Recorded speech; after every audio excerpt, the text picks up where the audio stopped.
नमस्कार, स्वागत है आपका हमारे इस विशेष कार्यक्रम में। लगातार कोविड को लेकर हम तमाम सारी जानकारी आपके साथ शेयर करते रहते हैं और तमाम सारे मेहमानों से आपकी मुलाकात करवाते हैं। इस समय मेलबोर्न, ऑस्ट्रेलिया से हाना शर्मा हमारे साथ जुड़ चुकी हैं, जो कि इंदौर की निवासी है। हाना, स्वागत है आपका हमारे इस कार्यक्रम में। नमस्कार। क्या स्थिति है अगर हम ऑस्ट्रेलिया में देखने की कोशिश करें तो कोविड की? ऑस्ट्रेलिया अब जैसे सारी दुनिया ही कोविड से अफेक्टेड है इस टाइम पर, ऑस्ट्रेलिया भी किसी भी तरीके से बचा हुआ तो नहीं है, पर ऐसा लग रहा है कि ऑस्ट्रेलिया ने कर्व को फ्लैटन करने की कोशिश काफ़ी ज़ोरों-शोरों से तैयार करी थी और शायद हम इस चीज़ में सक्सेसफुल हो गए हैं। लेकिन अभी कुछ भी कहना बहुत जल्दी है, पर ऐसा लग रहा है कि शायद light at the end of the tunnel हमें दिखने लगेगी अब। अगर हम आंकड़ों की बात करें, है ना, हाँ, हाँ। तो आंकड़ों के लिहाज से देखें तो ऑस्ट्रेलिया की जनसंख्या कितनी और कितने लोग पॉजिटिव हैं वहाँ? ऑस्ट्रेलिया की जनसंख्या देखिए काफ़ी कम है। ऐसा तो ये तो सर्वविदित सत्य है, लोग जानते हैं कि ऑस्ट्रेलिया में सिर्फ 26 मिलियन निवासी हैं और अगर हम पर स्क्वायर किलोमीटर के हिसाब से देखें, तो इंडिया में जैसा कि आप जानते होंगे करीब 460 लोग पर स्क्वायर किलोमीटर हैं, ऑस्ट्रेलिया में सिर्फ 3.5। तो फर्क है काफी। Number of total cases Australia में है कुछ 6,000 750 और उसमें से सिर्फ 91, मतलब बोलने में बहुत अजीब लगता है क्योंकि किसी इंसान को खोना बहुत बड़ी चीज है। 91 डेथ्स हो चुके हैं कोविड की वजह से अनफॉर्चुनेटली। और अभी के लिहाज से देखा जाए तो करीब करीब 125 लोग ही हॉस्पिटल में एडमिटेड हैं, जिसमें से सिर्फ 38 लोग आईसीयू में एडमिटेड हैं। ये हाँ, सबसे ताजा आज के हिसाब के ताजा आंकड़े हैं। बहुत ही अच्छा आंकड़ा दिया, पर मैं आप सब लोगों को बता देना चाहता हूँ कि हाना लंबे समय से ऑस्ट्रेलिया में रह रही हैं, इंदौर की निवासी हैं, फिजियोथेरेपिस्ट हैं। ये मैं शुरुआती दौर में इंट्रोडक्शन नहीं दे पाया था। लेकिन हाना, बतौर एक फिजियोथेरेपिस्ट आपको किस तरह की जिम्मेदारी वहाँ निभाना पड़ रही देखिए है? फिजियोथेरेपी जो है, हम इंडिया में जिस तरीके से फिजियोथेरेपी को समझते और जानते हैं या संपर्क में आते हैं उस सर्विस के, उसके कंपैरिजन में ऑस्ट्रेलिया में बहुत एडवांस्ड है। पहली बात तो ये, पर दूसरी बात ये कि हम एक प्राइमरी कॉन्टैक्ट प्रैक्टिशनर हैं ऑस्ट्रेलिया में, जिसका मतलब ये हुआ कि किसी फिजियोथेरेपिस्ट को देखने के लिए या किसी फिजियोथेरेपिस्ट से जानकारी लेने के लिए, मिलने के लिए आपको किसी जनरल प्रैक्टिशनर या किसी डॉक्टर के रेफरल की जरूरत नहीं है। ओके। तो फिजियोथेरेपी टोटली अगर आप देखा जाए तो करीब करीब 13 से 14 तरीके की होती है। एक उसमें से एक कार्डियो रेस्पिरेटरी फिजियोथेरेपी भी होती है, जो हम इंडिया में काफी कम जानते हैं। और जी। ये सारे जो हमारे कॉलीग्स हैं, ये कॉलीग्स जो एक्चुअल फ्रंट लाइन है उस फ्रंट लाइन में है, ये लोग आईसीयू में काम करते हैं।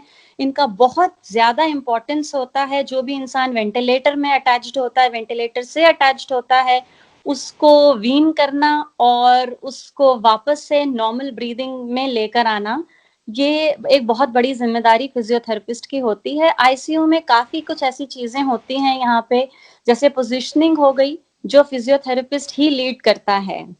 तो उस मामले में हम लोग फ्रंट लाइन में हैं। लेकिन बहुत सारी दूसरी चीजें भी ऐसी हैं जिसकी वजह से फिजियोथेरेपी का काफी इंपॉर्टेंस है और अब हम यहाँ पर एक एसेंशियल सर्विस की तरह एस्टैब्लिश्ड हैं। जिसका मतलब ये हुआ कि हमें कोई जरूरी नहीं है कि जो हॉस्पिटल में काम कर रहा है वही फ्रंट लाइन है, क्योंकि हमें फ्लैटनिंग द कर्व का एग्जैक्ट मतलब ये नहीं है कि हमें सिर्फ कोविड के बारे में ध्यान देना है। हमें जितने भी लोग हॉस्पिटल से बाहर रह सकें उन्हें बाहर रखना है। जहाँ पे मेरा और मेरे कॉलीग्स का बहुत ज्यादा इंपॉर्टेंस आता है, क्योंकि अगर कोई इंसान गिर जाता है, उसे फ्रैक्चर हो जाता है, निहायती उसे जाना ही पड़ेगा हॉस्पिटल। जी, जी, जी। उसे प्रिवेंट करने के लिए एक फिजियोथेरेपिस्ट काम आता है, क्योंकि हम बैलेंस ट्रेनिंग, स्ट्रेंथ ट्रेनिंग से उसे उसके घर में ज्यादा से ज्यादा रख सकते हैं। किसी इंसान को चेस्ट में थोड़ा सा इन्फेक्शन हुआ जो कि कोविड नहीं है, लेकिन फिजियोथेरेपी की हेल्प से वो सारा इन्फेक्शन क्लियर कर सकता है, स्प्यूटम निकाल के फेंक सकता है, तो और सेकेंडरी इन्फेक्शंस नहीं होते। अगेन वो फिर हॉस्पिटल में नहीं जाता है। इसलिए ऑलरेडी स्ट्रेन्ड हेल्थ सिस्टम जो है, उस स्ट्रेन्ड हेल्थ सिस्टम में अगर हम और ज्यादा लोगों को और मरीजों को हॉस्पिटल जाने से रोक सकें तो ये इम्पोर्टेंट है। है ना? क्या लग रहा है, जैसा अभी बतौर एक फिजियोथेरेपिस्ट आप कोविड को किस रूप में देखती हैं? और चूँकि आप एडवांस्ड टेक्नोलॉजी से की भी बात करती हैं, वहाँ काफ़ी सारा सब कुछ एडवांस्ड है। तो जो लोग कोविड से पीड़ित हैं, जिनको सर्दी-खाँसी की समस्या है, उनको कोई सजेशन देना चाहती हैं आप कि किस तरह से उनको लाइफ़स्टाइल अपनी रखना चाहिए? देखिए, ऐसा है कि अभी बहुत जल्दी है कुछ भी कहने के लिए, क्योंकि कोविड एज़ अ बीमारी किस तरीके से प्रेज़ेंट करता है और किस तरीके से उसके नेचुरल डिज़ीज़ प्रोग्रेशन है, ये हम नहीं जानते। जी, हम जी। ये ज़रूर जानते हैं कि ऐसे बहुत सारे लोग होंगे, जिनको शायद कोविड का इन्फेक्शन हो गया होगा और उन्हें पता भी नहीं चला होगा। जी, जी, जी, बिल्कुल सही कह रहे हैं एंड आप। साउथ कोरिया के रिसर्च के हिसाब से ये पता चलता है कि ये मेनली 20 से 40 इयर्स की एज में पाए जाते हैं ऐसे लोग, जिन्हें एक छोटे सा सर्दी बुखार, यहाँ तक कि सिर्फ सर दर्द ही हुआ है, बट अगर हम वापस उनको प्रॉपर्ली चेक करें तो हमें पता चलेगा कि दे वर इन्फेक्टेड बाय कोविड। ओके। लेकिन बिकॉज ये लोग एसिम्टोमेटिक हैं, अगर हम टेक्निकल भाषा में जाएं, ये लोग एसिम्टोमेटिक हैं, और क्योंकि ये लोग 20 से 40 के बीच में है, निहायती इन लोगों का सबसे ज्यादा आवागमन है, पार्टिंग है, लोगों से मिलना जुलना है, शॉपिंग सेंटर्स में जाना, दूसरी बहुत ही एक्टिव लाइफस्टाइल है। तो क्योंकि इन लोगों को खुद को कोई फर्क नहीं पड़ेगा, लेकिन इन्हें पता भी नहीं चलेगा कि इन्हें कोविड हुआ है, लेकिन ये एक ऐसे इंसान तक कोविड पहुंचा सकते हैं जो इस चीज से कभी जूझ नहीं पाएगा। तो आप घर में रह के आप अपने आप को बचाएंगे या नहीं, ये तो मैं इतना नहीं कह सकती, लेकिन घर में रहने के बाद आप एक ऐसे इंसान को जरूर बचा सकते हैं जिससे शायद आप जिंदगी में कभी मिले भी नहीं होंगे। सही बात है। मैं ये बस कहना चाहती हूँ कि किसी भी चीज के लिए, कभी भी इम्यूनिटी बढ़ाने के लिए सबसे ज्यादा महत्वपूर्ण होता है कॉन्स्टेंटली एक्सरसाइज करना और अपने आप को फिट रखना। उसके जी, बाद जो महत्वपूर्ण होता है वो है, स्पेशली अभी इंडिया का मौसम जिस तरीके से चल रहा है, उसमें हाइड्रेशन।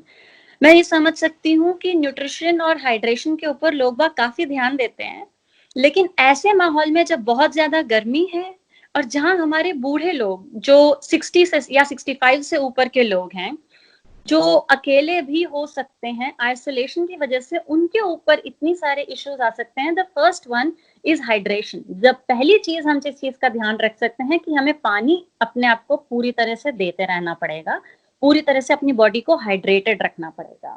दूसरी बात यह है कि जो लोग बाहर जाके एक्सरसाइज करते थे, कहीं पड़ोसी के घर तक चले गए या पड़ोसियों के साथ गार्डन में जाके वॉक कर रहा है, वो अब नहीं कर पा रहे हैं, उन्हें ये नियमित ध्यान देना पड़ेगा कि वो किसी ना किसी तरीके से अपने आप को कॉन्स्टेंटली एक्टिव रखें। अगर वो कुछ और नहीं कर सकते तो वो सिर्फ 2 या 3 बार सीढ़ियां ही चढ़ लें, या हर थोड़े टाइम के बाद अपने घर का एक बड़ा चक्कर लगा लें, और ज्यादा से ज्यादा घंटे भर से ज्यादा कहीं पे भी बैठे हुए ना रहें, कॉन्स्टेंटली मूव होते रहें ताकि उनकी फिटनेस मेंटेन रहे। ऑब्वियसली जो नॉर्मल हाइजीनिक प्रोसीजर्स हैं, जैसे हाथ धोते रहना, प्रॉपर कॉफ एटिकेट्स, और इन सारी चीजों का तो आपको ध्यान रखना ही है, जिसके बारे में बहुत ही ज्यादा अवेयरनेस बढ़ाई भी जा रही है इंडिया में, जो काफी अच्छी बात है। सुन के और देख के बहुत अच्छा लग रहा है। क्या आप निश्चित तौर पर जब आप ऑस्ट्रेलिया में बैठे हैं, इंदौर में आपका परिवार बसता है, आपका दिल भी इंदौर में लगा हुआ होगा, तो उसको लेकर क्या कहती हैं? कितनी चिंतित हैं और क्या लग रहा है आपको? ऐसा है कि जब इंसान के अपनों की बात होती है ना, तो वो सारे आंकड़े, सारी चीजें भूल जाता है, जी, और जी। उसे खुद की भी चिंता नहीं होती। यही अपनी फैमिली है, और इंसान हर जगह इंसान ही है। मैं आज पूरे समय देख रही हूँ कि इंदौर बहुत ज्यादा हॉटस्पॉट है कोरोना वायरस के स्प्रेडिंग के लिए। रेट ऑफ इन्फेक्शन के हिसाब से अभी तक 65 लोगों की जानें कोरोना वायरस के तहत इंदौर में जा चुकी हैं, और करीब करीब कुछ 1500 लोग पॉजिटिव पाए जा चुके हैं। उसके लिए चिंता तो शायद एक बहुत ही छोटा शब्द होगा। एक कांस्टेंट, जिसको कहते हैं, एक कांस्टेंट वो बना हुआ है जैसे अंकुश जैसा, कि कभी भी कुछ भी सुनने को मिल सकता है, और बहुत ही हेल्पलेस लगता है, क्योंकि हम अगर वहां पर कभी किसी को संक्रमण हो भी जाए तो यहाँ पे सारी नॉलेज और सारी टेक्नोलॉजी होने के बाद भी हम उनकी कोई मदद नहीं कर पाएंगे, बहुत सही शाम बात। के पहुंचते हुए नॉलेज के बाद भी। मगर मैं तो ऑस्ट्रेलिया के बारे में सोच रही हूँ। कोई इंसान, मैंने तो यहाँ तक सुना है कि इंसान उज्जैन में होते हुए भी अपने अपनों को शमशान तक भी नहीं लेके जा पाए। सही तो बात है, अगर सही। किसी इंसान को कोरोना का संक्रमण होता है और उसकी जान उसकी वजह से चली जाती है, तो वो इंसान, आप उसे फिर जिंदगी में कभी भी नहीं देख पाएंगे। क्या सिर्फ यही एक बहुत बड़ी चीज नहीं है इस चीज को प्रिवेंट करने के लिए। हाँ ना, हमारे यहाँ कहावत है, हमेशा कहा जाता है कि यार कंधा देने के लिए तो 4 लोग मिल जाएँगे, लेकिन कोरोना ने ऐसी स्थिति खड़ी कर दी कि कंधा देने वाले 4 लोग भी नहीं मिल रहे। नहीं। बहुत आपने बहुत दिल को छू लेने वाली बात बोली और मुझे लगता है कि आपका जो आँकड़ों का आपके पास पूरा संग्रह है इंदौर को लेकर, ऑस्ट्रेलिया को लेकर, वर्ल्ड संग्रह है, आपने खूब अच्छा और डेली स्टडी कर रहे हैं और ये आँकड़े बता रहे हैं, हाना के पास जो आँकड़े हैं निश्चित तौर पे बता रहे हैं कि वो अपने देश को लेकर, अपने जहाँ वो रह रही हैं वहाँ को लेकर कितनी चिंतित है। कई सारी खूबियों की धनी हाना है, फिजियोथेरेपिस्ट होने के साथ लोगों के लिए कई सारे अच्छे प्रोग्राम्स वो चलाती हैं, लेकिन हमारी इस समय की सीमा है जिससे हम ज़्यादा नहीं कर पा रहे हैं। पर बहरहाल हाना आप हमारे साथ जुड़ी, हमसे बातचीत की, बहुत-बहुत शुक्रिया, बहुत-बहुत धन्यवाद। Thank you so much.